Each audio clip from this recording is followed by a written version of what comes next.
Alright, today we got a 2008 Cadillac CTS 3.6 liter all-wheel drive. I'm doing a new wheel bearing, hub assembly, and an ABS sensor. This car's got four-wheel drive in-op lights, traction control lights, stuff like that. It also has a code for the ABS sensor on this side. The ABS sensor goes in there. The ABS sensor reads wheel speed off the wheel bearing. I don't know if you can see it, but that kind of dark strip in there is the tone ring, or the ABS ring. So the ABS sensor reads wheel speed off of that. I already took it apart and started assembly because I apparently reached my maximum recording time. So I'm going to try and briefen this up a bit. Put the new wheel bearing in. It's got 1, 2, 3 bolts. That bolt in from the back of the hub, there's 2 of them.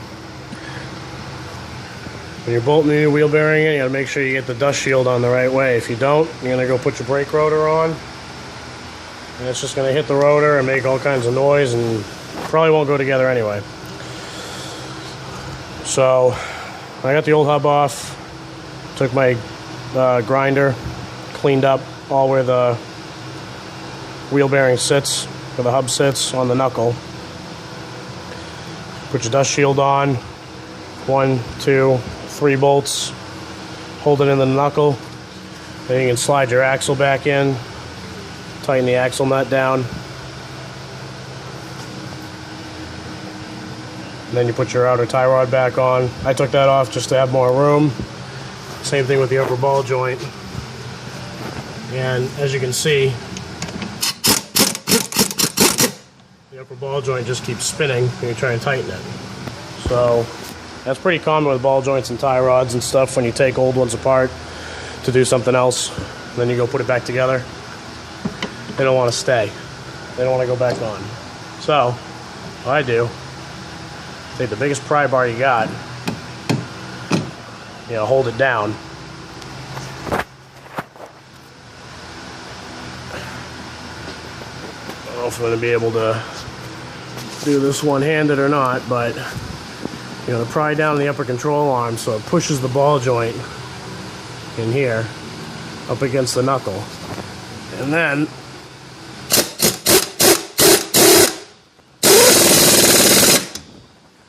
it goes back together.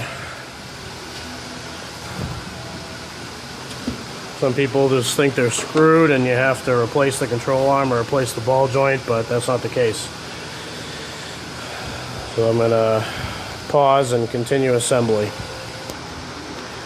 In the interest of not getting my video cut off again, not having enough recording time, I just went ahead and finished assembly. So I'll go through it with you step by step. So after the wheel bearing gets bolted in, there's 1, 2, 3 bolts. You slide your CV axle through, tighten the nut down, put your brake rotor back on. This one has a set screw from the factory that holds the rotor onto the hub, which is a good idea, except in New England they tend to break off. This one I got lucky. It's a T30. Then you can put your caliper back on. I just took the bracket, caliper, and pads off all in one shot. Makes it quicker. That big bolt there and that one there, those are both 18 millimeters. The upper ball joint's an 18. The outer tie rod is an 18. And the smaller wheel bearing bolts are 13s. The axle nut is a 35.